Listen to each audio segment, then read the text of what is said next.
紙 God 紙 hair or paper 紙 hair or paper We don't need to distinguish these two 素敵な髪の色だね。ありがとう。いや髪の色じゃなくてその髪の色。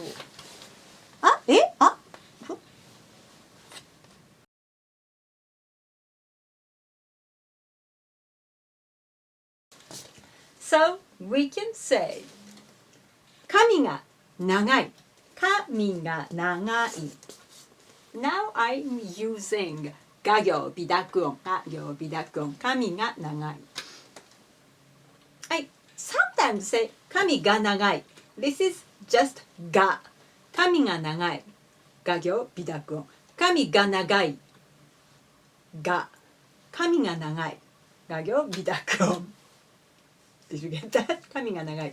はい。God is long. 髪が長い。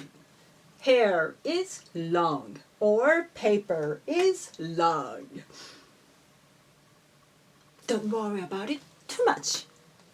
We usually understand the meaning by its context. We don't usually have long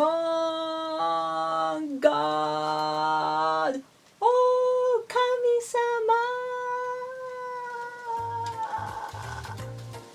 まあそういうことはないなということで Good luck with your studies 頑張ってください